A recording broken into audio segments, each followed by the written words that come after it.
Bonjour à tous, aujourd'hui je vais vous parler de Joe Petrali, l'un des meilleurs pilotes Harley-Davidson de tous les temps. Je ferai d'ailleurs plusieurs vidéos consacrées à Joe Petrali parce que voilà, j'ai beaucoup de choses à raconter à son sujet. J'ai des photos originales de Joe Petrali, j'ai même des négatifs d'époque de son record en 1937 à Daytona.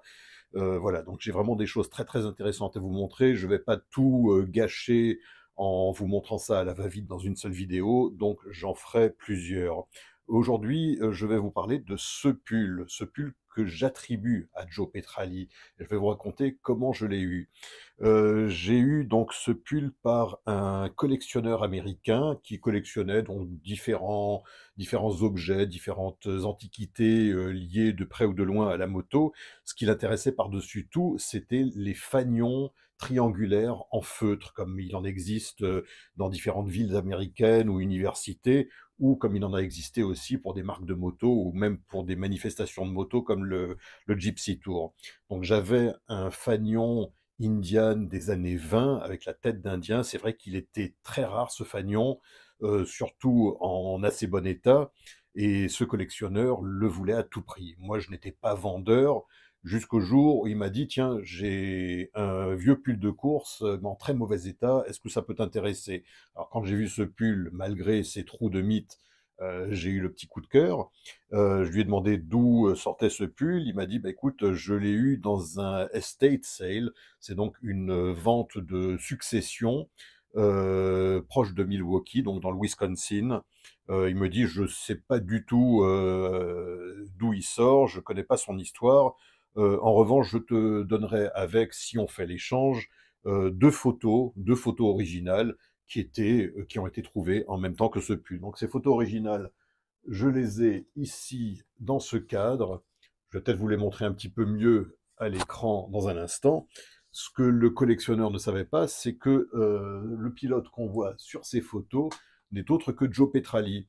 Alors le pull, j'ai comparé donc les photos avec ce pull. Le pull qu'on voit là n'est pas le même que celui qui est sur les photos. En revanche, j'ai vraiment décortiqué plein d'autres photos de Joe Petrali et il y a vraiment certaines images sur lesquelles le pull est absolument identique, donc avec la fermeture qui passe entre le R et le L, avec les lettres qui sont un petit peu de travers, le petit trait d'union, enfin tout colle absolument parfaitement. Donc, comme je le fais pour ce pull Indian que j'attribue à Bob Armstrong, ce pull Harley-Davidson, j'ai tendance à l'attribuer à Joe Petrali, étant donné le contexte de sa trouvaille. D'autant que j'ai fouillé les archives, enfin différentes archives américaines, et j'ai trouvé donc que Joe Petrali, avec sa femme Florence et même leur chien Bunky, vivait à partir de 1935 à Milwaukee. Donc il vivait au 78-42 de la 79e rue Ouest à Milwaukee. C'est absolument incroyable, hein, ces archives, il y a absolument tout qui est répertorié. On explique même que Joseph Petrali est alors mécanicien auto, ce qui n'est pas totalement faux, parce qu'en plus d'être pilote de course, et comme je vous disais, un des meilleurs pilotes de course, en 1935, par exemple, il a gagné toutes les épreuves qui comptaient pour les championnats de l'AMA. Donc, il ne faisait pas que ça, il travaillait aussi à l'usine Harley-Davidson et il a contribué à la mise au point du moteur Knucklehead et notamment ensuite à la préparation du Knucklehead 1937 avec lequel il a battu le record de 219 et quelques kilomètres heure en mars 1937 sur la plage de Daytona. Donc, il était effectivement considéré comme mécanicien, sans doute officiellement, peut-être que sur sa fiche de paye de chez Harley-Davidson, c'est ce qui était inscrit.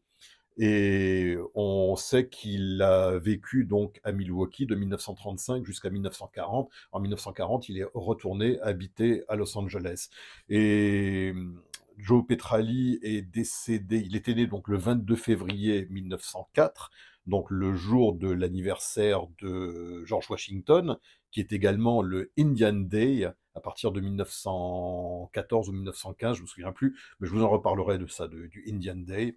et il est mort le 10 novembre 1973 dans l'Arizona, sur la route, mais en revanche, il a été inhumé au cimetière de Bellevue Memorial Park, dans la ville d'Ontario, dans le comté de San Bernardino, en Californie, avec sa femme Florence. Florence qui est décédée en 1990, donc il lui a survécu pas mal d'années. Voilà, donc pour aujourd'hui, je vais m'arrêter là avec Joe Petrali, parce que sinon je pourrais vous bourrer le crâne comme ça avec Petrali. J'ai d'ailleurs comme je vous disais, j'ai une grosse collection de photos de Petrali. Ce que je n'ai pas en photo originale, je les ai sous forme numérique, parce que Dave Petrali, le fils de Joe et de Florence, qui est né en 1938, j'ai eu énormément de contacts avec lui, donc il m'a envoyé beaucoup de photos sur des CD-ROM, encore à l'époque, hein, il y a quelques années.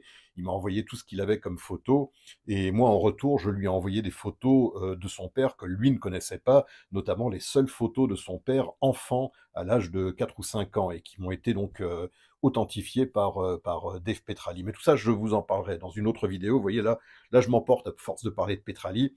Donc aujourd'hui, c'était l'histoire du pull. La prochaine fois, on enchaîne avec les photos et quelques autres trésors liés à Joe Petrali. Bon, allez, c'est tout pour aujourd'hui. Je vous laisse. Salut les amis.